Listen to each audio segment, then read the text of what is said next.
Hello everyone, I am Bhuvan Verma, welcoming you to another episode of STEM Talks with Leaders. These talks are specially produced by India STEM Foundation for our student constituents to learn what matters, known and unknown. STEM education and STEM-based skills are necessary for all walks of life. Above all, these skills are becoming an absolute necessity to mark your presence in a socially responsible corporate world. Students are becoming proficient in carrying out their regular work online with the help of digital devices. With the world becoming more interconnected, the understanding of subjects like machine learning, business analytics are dominating the way forward. India STEM Foundation emphasizes on the STEM way of learning and implements the same across Robo Siksha Kendra through robotics, AI, and hands-on learning.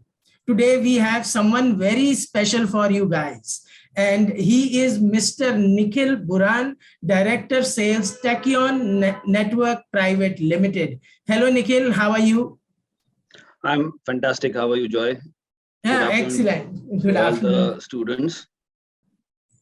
Thank you. Thank you so much. Okay, diving straight into our questions. Nikhil, our students are curious to know, you are such a big leader. What are you tinkering with these days? So multiple things, but specifically regarding to our organization, what I'm trying to tinker today is the ERP and CRM tools that we are using. These are very, very critical tools to the success of any organizations. These are, again, automation tools that almost everywhere today are being used. There's no paperless office today, right? So we are trying to ensure everything, every activity that our employees do are captured in these tools. And also have set up a specific team of 5 software developers to improvise how to make most of these tools and increase the employee productivity. Wow, excellent, excellent. Automation tools, students. Absolutely. He's trying to create a zero carbon economy. He's contributing towards that goal. Excellent. Wow. Okay. Eventual end goal is a paperless office. Yahoo. Okay. Okay. So to my next question, how important, Nikhil, is hands-on training for school students? It's absolutely important. So if I compare my schooling days to the schooling days today, I have twins who are 8-year-old, and there is a sea change. So I still feel that we are more of a theory learning-led studying approach, right? But unless until we put that theory to practice, it's absolutely impossible to learn what is the basic behind the theory. And once we've done practical, you will never forget that theory in your life. So absolutely hands-on training in every walk of life, specifically for students at this early learning age, is necessary. And we also try to recruit freshers from campus, engineering graduates, MBA graduates. And the first thing that we tell them is hands-on. Go dirty your hands with whatever you want to do. Hands-on is absolutely a must. Excellent. So absolutely hands-on and practice is what we also try to do at Robo Siksha Kendra. So all students cued into this talk, practice is a must, experiential learning is a must. Okay, moving on to my next question. Nikhil, our students are curious to know from you, how can STEM education help students learn entrepreneurship? Very, very good question, Joy, here. So entrepreneurship is something that comes only when you practice. And in STEM, once you go ahead and do whatever you want to do, whether it is science, technology, mathematics, just go ahead and deploy it. And specifically when you do in a group, a contributory approach comes out of each and every student who's there in the group. And that's how entrepreneur is born. So that's the fundamental contribution, learning, and it leads to entrepreneurship. Absolutely. That's the key. That's the path, students. I hope you are taking notes of this conversation. Very important aspects Nikhil is telling us. Okay, Nikhil, you gave us such a comprehensive response, and in that you emphasized on practice also. And I am sure that this is a philosophy that you've personalized also. Can you share your experience with our students of one subject, topic, activity that you've done by self-learning? Yeah, so as I said, on the job training is something that I practice here. And that's what I practiced fresh out of MBA way back in 2003. My first job in Net for India, we were trying to sell VoIP minutes. Now, this will be a dated concept today where we are used to do a WhatsApp call or a Zoom call like we are doing right now. But back on those times, we were not allowed to do international calls. So we had to use VoIP, voice over IP. And obviously, I was in sales, but I had to deploy this at one of my customer site. I didn't have a technical help. I got onto the job, configured the device that was given, connected a phone, and showed them how to make a call from India to UK. So that was a self learning that I and time and again, self learning is something that helps each and everyone discover what you can do best. That is the key, certainly. Okay, so Nikhil, can you tell our students which is that one hobby that you pursue that helps you build your problem solving stamina? So last 6-7 years I've started practicing yoga, and that is something that helps us helps everybody rather to build a very stable mind, helps you focus. At the same time, once you have a stable mind, you can solve anything that comes across you during the day, during the week.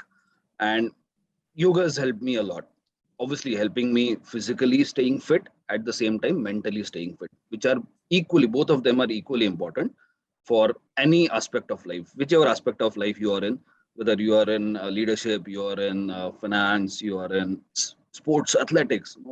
Most of the athletes today are also practicing yoga. So yoga is something that has helped me a lot. That is a great tip for our students as well. Healthy body, healthy mind. Absolutely. Okay. In fact, I see a lot of schools today have started practicing yoga from a very young age. So absolute must do. Yes. So, okay. So now this was about personal fitness, in body and mind, but we all also participate in team activities. So do our students, while building robots and creating programs. Can you tell our students what is that one must attribute of a team player? So there are multiple attributes of a team player, and I've always been someone who likes team games, team sports, not individual sports. So I am a big follower of football, cricket, not that much of tennis or badminton. So because obviously that's a team game.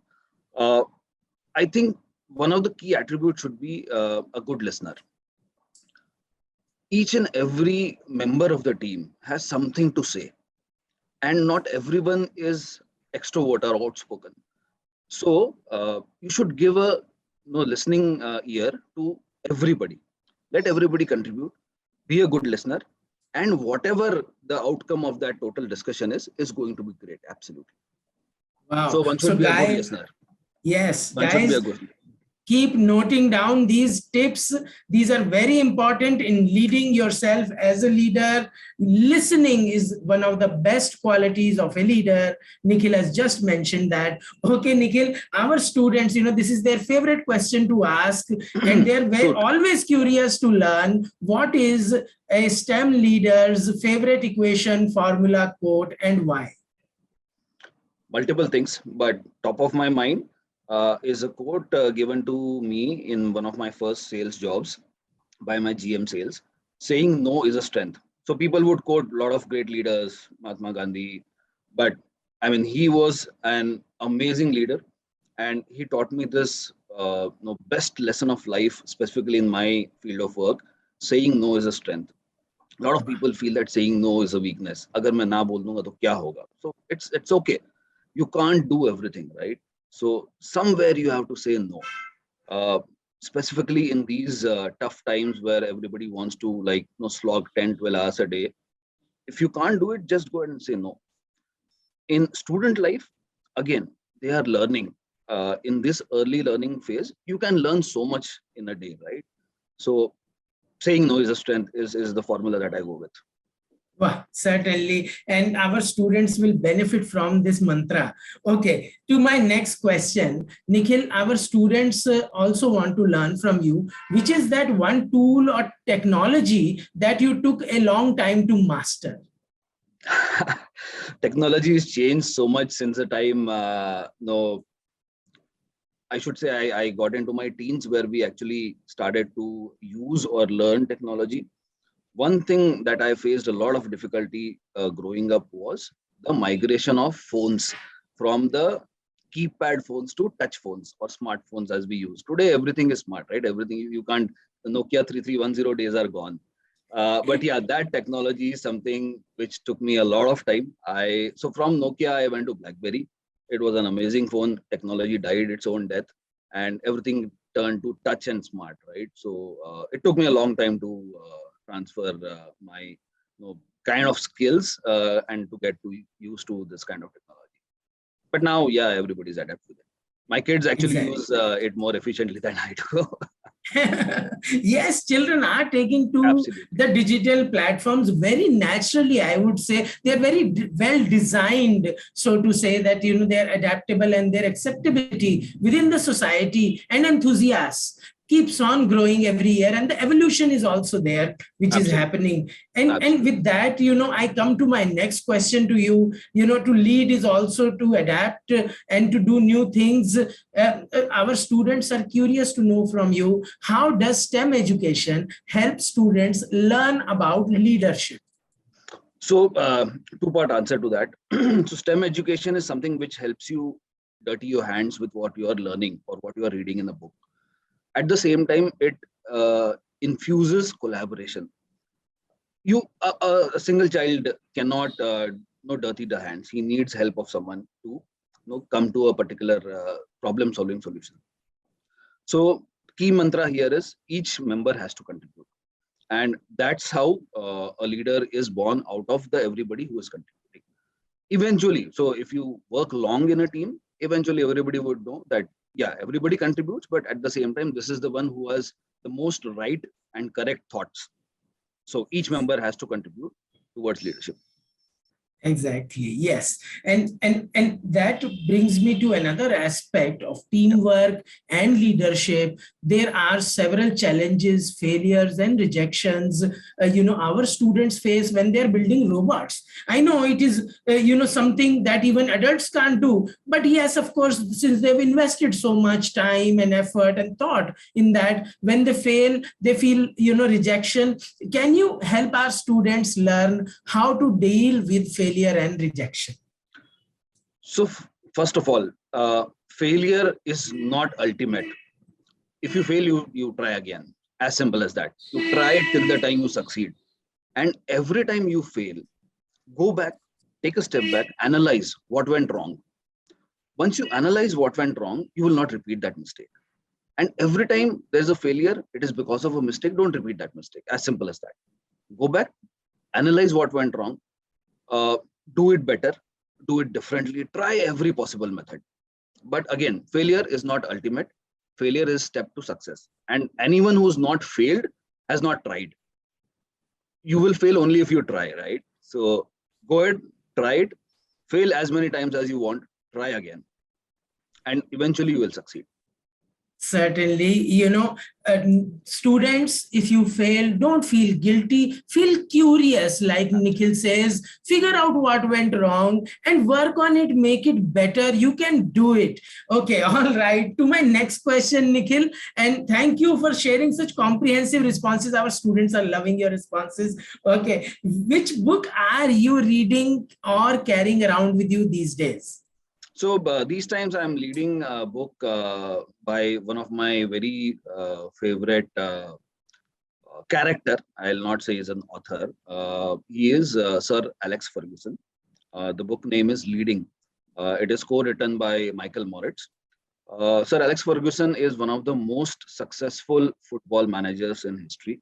Uh, Starting 1986 till 2013, he led Manchester United to almost 38 trophies, and that was the reason he was knighted also. So he's Sir Alex Ferguson. Amazing leader, and he had different ways. One of his favorite quote is "My way or the highway." That doesn't apply everywhere, but again, that was required for him to bring the team together because the team was full of stars. And when you have a team full of stars, it is very difficult to put that team together and make every star perform to the fullest of his or her ability. And Sir Alex, in that aspect, is an amazingly true leader. So that is a book that I am reading these days, Leading by Sir Alex Ferguson, co-written by Michael Moritz. Excellent. So students, you have a new book to read now. Go online and check out where you can read this book, and It's also available on take Google out. Books also. Oh, excellent, excellent. And guys, also, since Nikhil has mentioned it, play 1 hour of football or whatever game Absolutely, you want to play game. today. Yeah. Okay, excellent. Thank you so much, Nikhil, for enlightening us with your knowledge and experiences. I loved our discussion. You My have pleasure. very informed inputs, the motivation you gave our students, and to research more, be curious, don't feel guilty. All these aspects, they will really resonate well with us. We have a long way to go, and our ambitions are sky high. With leaders like you, India STEM Foundation continues to serve its growing constituents. With this, I ask for your permission to end the show. Thank you for being with us here today. And students, till we open a Robo Siksha Kendra near you, keep tinkering and sharing this video with your parents and peers. Namaste.